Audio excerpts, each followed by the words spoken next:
आदमपुर का चुनाव, इस चुनाव के कई मायने। इस चुनाव का असर प्रदेश की राजनीतिक दिशा पे पड़ेगा। पिछले 8.5 साल में आपने बीजेपी की सरकार को देखा है और पिछले 3.5 साल में आपने बीजेपी जेजेपी की सरकार को भी देखा है, खट्टर दुष्यंत सरकार। आज प्रदेश का क्या हाल है मुझे आपको बताने की जरूरत नहीं है। जो प्रदेश 2014 से पहले हरियाणा प्रदेश देश में विकास में नंबर 1 होता था, विकास दर में नंबर 1 थे, कृषि उत्पादकता में नंबर 1 थे, पेंशन में डंके की चोट पे देश में सबसे ज्यादा पेंशन जिस हरियाणा में थी, गरीब कल्याण की योजनाओं में देश में नाम हरियाणा का था, खेल खिलाड़ियों के मान सम्मान में देश में नाम हरियाणा का था, अमन शांति में 10 साल किसी भी वर्ग को आंदोलन नहीं करना पड़ा, पुलिस को लाठीचार्ज नहीं करना पड़ा, किसी को सड़क पे नहीं आना पड़ा, स्कूल के बच्चों को या किसान को अपनी बात मनवाने के लिए जहां पे संघर्ष का रास्ता अख्तियार ना करना पड़ा। अमन चैन भाईचारे में देश में नंबर 1 थे।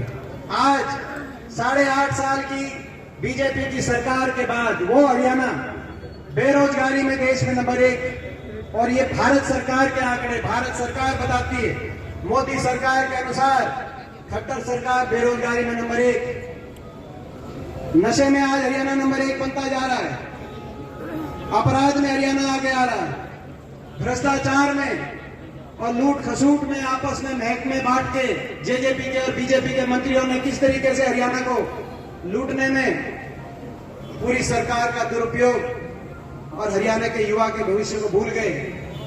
हर वर्ग के उत्पीड़न में नंबर 1, गरीब पे चोट, महंगाई की, किसान पे चोट, किसान अत्याचार में नंबर 1, 750 किसानों को अपनी जान कुर्बान करनी पड़ी, कुछ नया मांगने के लिए नहीं, जो था उसको बचाए रखने के लिए। तो ये आज इस बात का इम्तिहान है आदमपुर का, ये जो सरकार जिसने हरियाणा का बट्टा बिठा दिया, अर्थव्यवस्था चौपट कर दी, नौजवान के भविष्य को चौराहे पर लाके खड़ा कर दिया, किसान को, मजदूर को, गरीब को, छोटे व्यापारी को, हर वर्ग को चोट पहुंचाने का काम जिस सरकार ने किया, इस बात का इम्तिहान है कि इस सरकार को आप चाहते हो हरियाणा में दोबारा 5 साल देना, या इस सरकार को बदलना चाहते हो? बदलना चाहते, इस सरकार को बदलना चाहते हो तो एक बार हाथ खड़ा करके बताओ, इस सरकार को बदलना चाहते हो, इनकी छुट्टी करना चाहते हो? हाँ, बदलना। जिस सरकार ने एक के बाद एक राजनीतिक अनैतिकताएं, ऐसी राजनीतिक अनैतिकताएं की हो, राजधर्म का पालन ना किया हो, अपनी राजनीति के लिए धर्म जाति के आधार पर अपनी राजनीतिक रोटी सहनी अर्जित की हो, ऐसी सरकार जिसने हरियाणा के नौजवान के भविष्य को। और मैं एक बात और कहना चाहता हूं, बदलाव, ये बदलाव कोई नया नई बात है। मुझे पता है बदलाव चाहते हो, मुझे ये भी पता है हरियाणा के लोग बदलाव चाहते हैं, और हरियाणा के लोग 2019 में भी बदलाव चाहते थे। पिछला जब विधानसभा चुनाव हुआ, बीजेपी ने नारा दिया था 75 पार, बोला अब की बार 75 पार दिया था कि नहीं दिया था? मैं आपसे पूछता हूं। दिया था। और जेजेपी ने नारा दिया था करो बीजेपी को यमुना पार, दिया था कि नहीं दिया था नारा? मैं आपसे पूछता हूं। दिया था। लोगों ने बीजेपी के 75 पार, लोग बदलाव चाहते थे।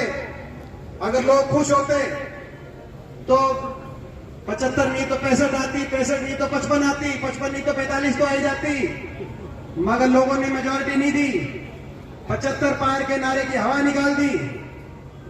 बीजेपी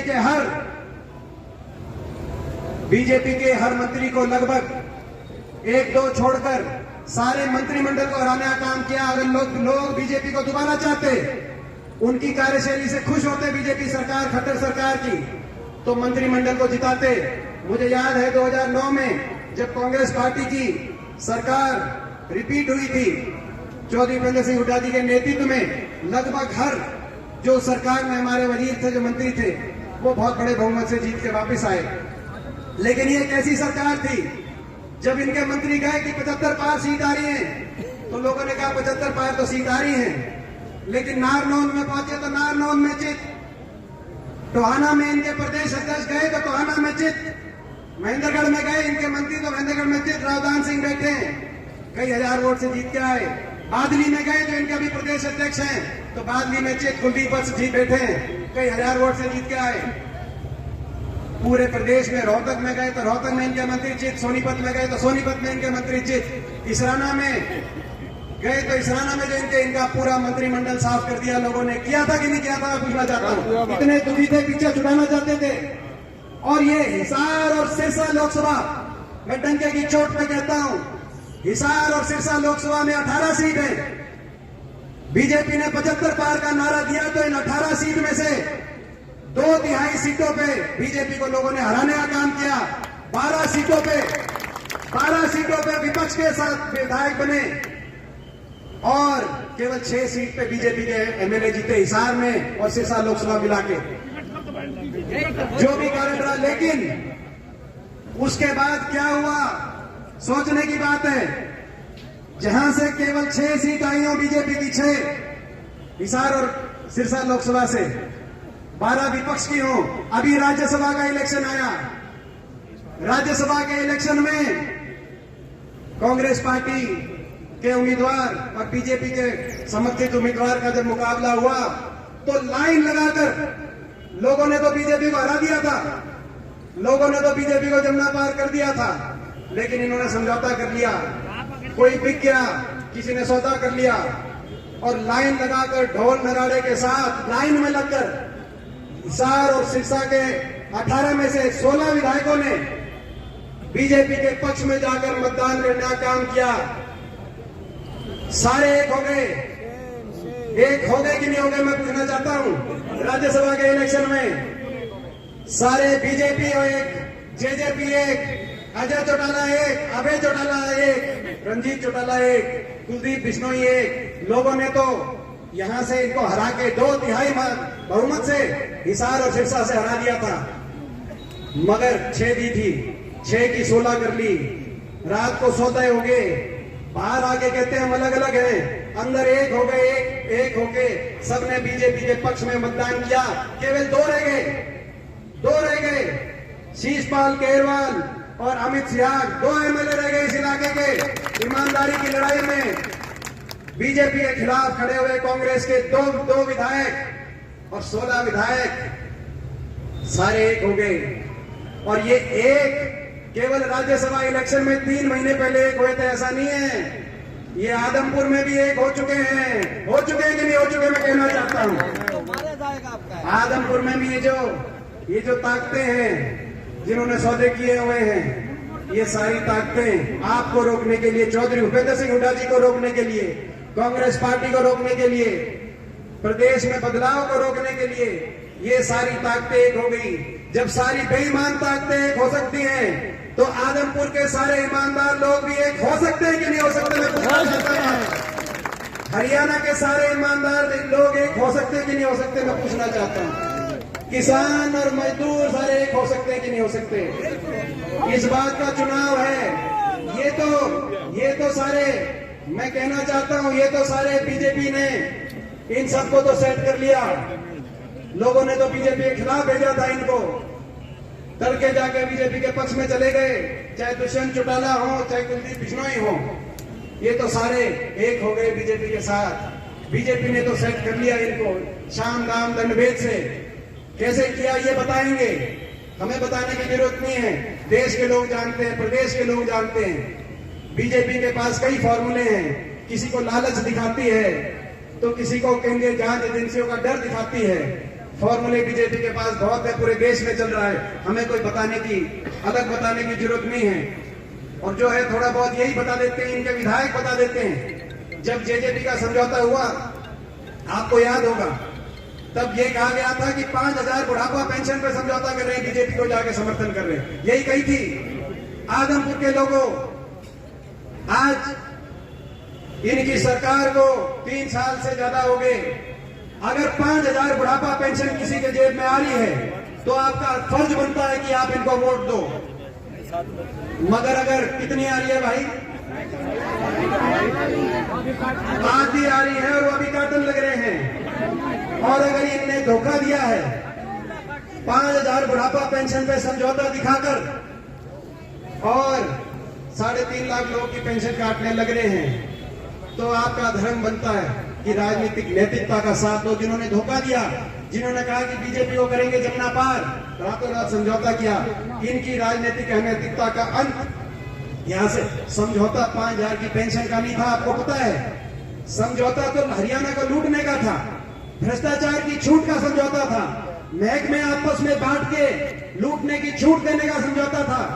ऐसी सरकार, ऐसी पार्टी जो इस तरीके से समझौते करे, किसके पास कौन सा महकमा, कौन शराब के महकमे पे लूट रहा है, कौन रजिस्ट्री के महकमे से लूट रहा है, पूरा हरियाणा जानता है कोई कौन से महकमा, कोई माइनिंग के महकमे से लूट रहा है।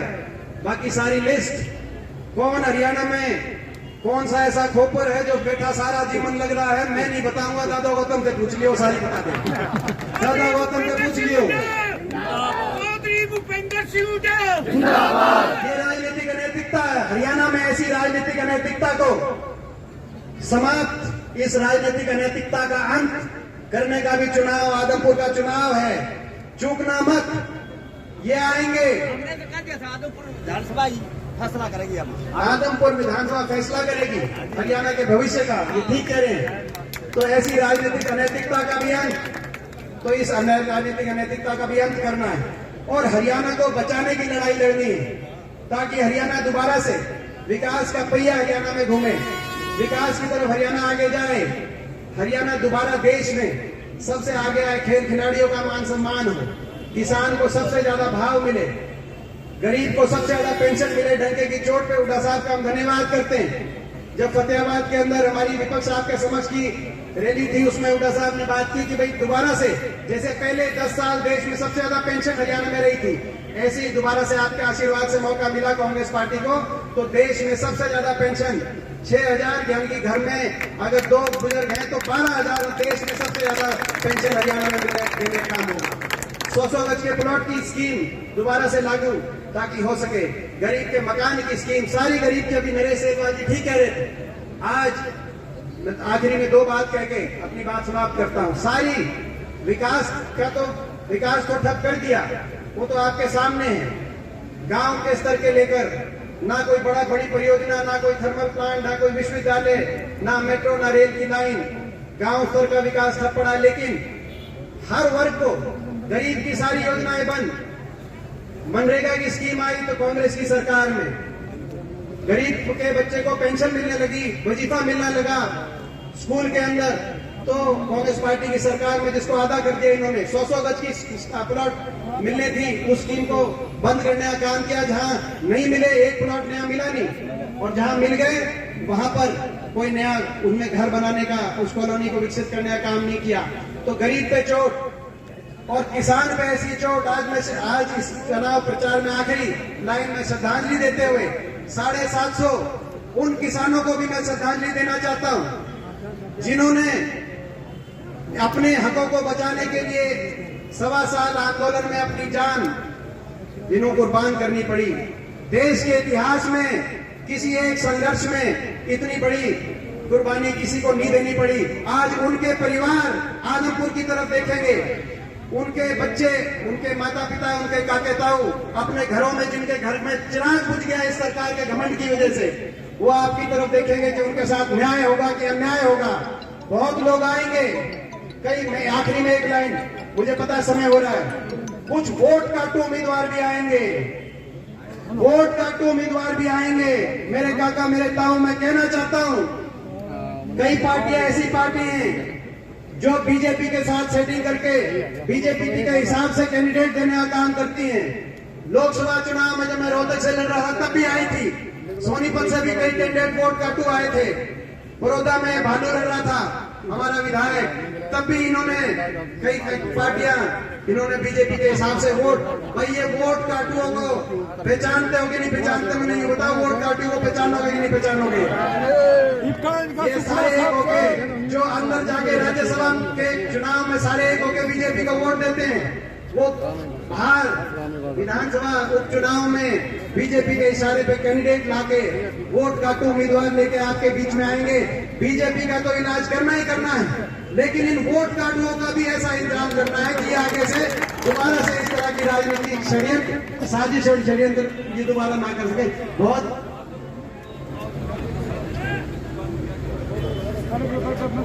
अभी अच्छा, ये दो लोग और मैं अपनी बात समाप्त कर, दो और लोगों ने ज्वाइन किया है। मोडा खेड़ा से देवीलाल जी सरपंच और ईश्वर सिंह जो सुरेंद्र सिंह जी के घनिष्ठ साथी थे, इन दोनों ने भी अपना माहौल देखकर और अपनी बात देखकर, अपनी ईमानदारी देख के मौके पे ही फैसला करते हैं कि हम ज्वाइन करते हैं। तो उनका बहुत बहुत स्वागत करते हैं। इन्हीं शब्दों में बात बहुत है, जब चुनाव चलेगा तो बोलेंगे। और मैं एक बात बधाई देता हूँ आपको, कांग्रेस पार्टी को, कि ऐसे उम्मीदवार जयप्रकाश जी जिनकी संघर्ष की मिसाल है, ऐसे उम्मीदवार आपके बीच में आए हैं। इनका साथ दो और इनको जिताओ। और अब मैं आग्रह करूंगा कि हमारे भाई कुलबीर बेनीवाल जी वो भी आके अपील करेंगे।